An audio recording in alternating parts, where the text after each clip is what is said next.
नमस्ते, कैसे हैं आप सब। एक बार फिर से आपका स्वागत है। उम्मीद करता हूं कि आप सब अच्छे होंगे। तो बहुत से लोगों का ये सवाल था कि फोर्थ ग्रेड का रिजल्ट कब आएगा, रिजल्ट आने के बाद क्या क्या चीजें होंगी, डॉक्यूमेंट वेरिफिकेशन में क्या क्या डॉक्यूमेंट्स लगेंगे और कट ऑफ क्या है। ऐसे बहुत से लोगों के सवाल थे, तो आज हम इसी पे बात करने वाले।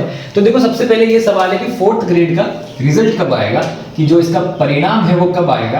तो देखो, सबसे पहले मैं आपको बता दूं, रिजल्ट जब आता है किसी भी परीक्षा का, किसी भी भर्ती का रिजल्ट आता है तो पीडीएफ के फॉर्म में आता है कि पीडीएफ में जो जो नाम होते हैं, जिन जिन लोगों के रोल नंबर है, उन उन लोगों को डॉक्यूमेंट वेरिफिकेशन के लिए बुलाया जाता है। ठीक है, ऐसे ही पीडीएफ में रिजल्ट आता है। तो अब ये पीडीएफ कब आएगा, ये पीडीएफ कब आएगा, ये रिजल्ट वाला पीडीएफ कब आएगा। तो देखो, ये मैं नहीं कहता हूं, जो अपने राजस्थान कर्मचारी चयन बोर्ड का जो ऑफिशियल कैलेंडर है, उस कैलेंडर में जो दिया हुआ है चतुर्श्रेणिक परीक्षा, उसके पास में ही ये दिया हुआ है कि 4 महीने बाद में जो है विभाग इसका रिजल्ट पीडीएफ जारी करेगा। अब 4 महीने हम ले लेते हैं, तो सितंबर में अगर परीक्षा हुई थी, ठीक है ना, सितंबर में अगर परीक्षा हुई थी तो अक्टूबर, नवंबर, दिसंबर, जनवरी, फरवरी, 5 महीने की स्थान के मान लेते हैं, तो मार्च तक, फरवरी या मार्च तक जो है आपको रिजल्ट देखने को मिलेगा। ठीक है, और मार्च तक देखने को मिले तो और अच्छा होगा। और अच्छा इसलिए होगा क्योंकि बहुत सारी परीक्षाएं अभी हुई है, पटवारी और सेकंड ग्रेड, फर्स्ट ग्रेड, ऐसी जो परीक्षाएं हुए हैं, लोग उसमें ज्वाइन कर लेंगे, तो यहाँ पर ज्यादा चांसेस अच्छे हो जाएंगे।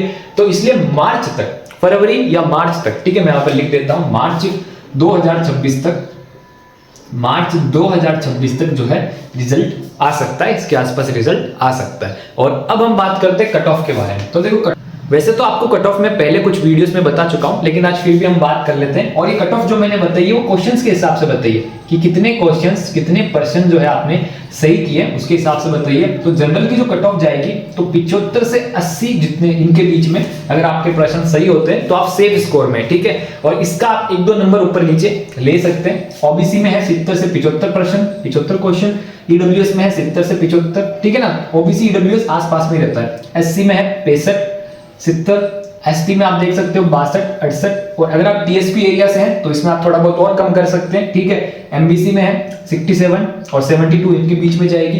पीएच मतलब जो हमारे दिव्यांग, विकलांग भाई बहन है, उनकी रहेगी 55 से 60 क्वेश्चन अगर सही किया तो अच्छा खासा सेफ स्कोर यहाँ पर होता है। तो ये एक तरह से कट ऑफ है, और ये बिल्कुल फिक्स नहीं है, ये अनुमानित है कि मेरे हिसाब से ये अनुमान होना चाहिए। जो पिछला जो पैटर्न चल रहा है उस पैटर्न के हिसाब से, और जो इस बार जो है पद है, बहुत अच्छे खासे पद हैं, और पद के बाद में नॉर्मलाइजेशन का तरीका कभी अच्छा अपनाया जा रहा है। तो अगर नॉर्मलाइजेशन सही होता है और जो रिजल्ट आता है, तब तक बाकी जो पटवारी का रिजल्ट आएगा, फर्स्ट ग्रेड, सेकंड ग्रेड, जिन परीक्षाओं का रिजल्ट आएगा, वीडियो, उनकी पहले ज्वाइनिंग हो जाती है, तो यहाँ पर बहुत ज्यादा पद खाली बच जाते हैं। तो कट ऑफ और कम हो सकती है, पर ये एक बार आप देख सकते हो, अनुमानित है, ठीक है ना, कोई एग्जैक्ट नहीं है। तो अभी हम बात करते हैं डॉक्यूमेंट वेरिफिकेशन के बारे में कि डॉक्यूमेंट वेरिफिकेशन होगा तब क्या चाहिए। तो अब हम आते हैं कि डॉक्यूमेंट वेरिफिकेशन के लिए क्या क्या चीजें चाहिए होती है, ठीक है। तो डॉक्यूमेंट वेरिफिकेशन कब होता है, सबसे पहले मैं आपको बता दूं कि आपको डॉक्यूमेंट वेरिफिकेशन के लिए बुलाया जाता है, ठीक है। और डॉक्यूमेंट वेरिफिकेशन के बाद में आपको जॉब मिल जाती है अगर आपके सब डॉक्यूमेंट सही होते हैं तो, ठीक है।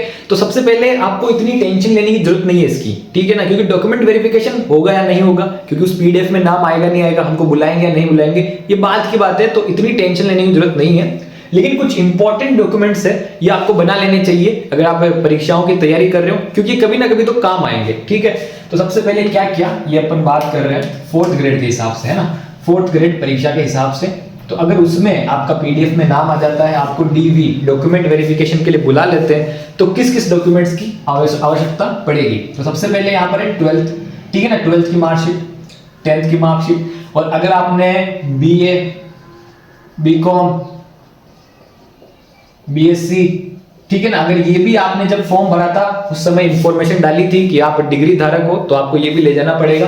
फिर है मूल निवास प्रमाण पत्र, ठीक है ना, मूल निवास प्रमाण पत्र, ठीक है, मूल निवास तो आपको बना ही लेना है, ठीक है, मूल निवास बहुत जरूरी है। जाति प्रमाण पत्र भी बना ही लेना है। और यहाँ पर मैंने कुछ छोटे मोटे डॉक्यूमेंट्स ऐड नहीं किए, जैसे आधार कार्ड, ठीक है, आधार कार्ड हो गया, ठीक है, बैंक की पासबुक हो गई, ठीक है, जन आधार कार्ड हो गया, ठीक है। तो ये छोटे मोटे डॉक्यूमेंट्स भी चाहिए होते हैं, ठीक है, जैसे पासपोर्ट साइज फोटो हो गया, तो ये डॉक्यूमेंट्स भी चाहिए होते हैं जो कि नॉर्मल होते हैं, इनमें कुछ इतना खास है नहीं। फिर है जाति प्रमाण पत्र, जाति प्रमाण पत्र चाहिए, आप किस कास्ट से हो उस कास्ट का प्रमाण पत्र चाहिए। और अगर यहाँ पर आपको एक क्वेश्चन होगा कि जाति प्रमाण पत्र अभी बना ले या बाद में बनाए, ठीक है, जैसे कि ओबीसी का क्या होता है, हर साल नया बनाना पड़ता है ओबीसी में, ठीक है। तो यहाँ पर ऐसी कोई दिक्कत नहीं होगी, लेकिन आपका एक बार तो बना हुआ होना चाहिए। मान लो आपको डॉक्यूमेंट वेरिफिकेशन में बुला लेते हैं और आपका जाति प्रमाण पत्र पुराना बना हुआ है, 2020 का बना हुआ है, लेकिन ओबीसी में क्या होता है, हर साल नया बनवाना होता है, तो आप पुराना लेके जा सकते हो और उसके साथ क्या नए जाति प्रमाण की रसीद लेके चले जाओ तो भी काम चल जाता है। और या फिर कोई एफिडेविट लिख दो, ठीक है ना, शपथ पत्र पर स्टाम्प पर ये लिख दो कि मेरे ये पुराना है, मैं नया बाद में बना के, ऐसे कुछ होता है प्रोसेस, तो ये दिक्कत नहीं आती कुल मिला के, लेकिन एक बार तो बना हुआ होना ही चाहिए, ठीक है ना। अगर आपका अभी तक जाति प्रमाण पत्र नहीं है तो आपको बनाना चाहिए। और याद में है मैरिज सर्टिफिकेट, ठीक है, अगर आप मैरिड हो तो मैरिज सर्टिफिकेट आपका होना चाहिए, और मैरिज सर्टिफिकेट तो आपको अभी ही बना लेना चाहिए। डिवोर्स हो तो डिवोर्स सर्टिफिकेट होना चाहिए। अदर कैटेगरी में जैसे आप दिव्यांग हो, एक्स सर्विसमैन हो, तो ऐसे सर्टिफिकेट से अगर आपने अप्लाई किया हो तो ऐसे सर्टिफिकेट होने चाहिए, ठीक है।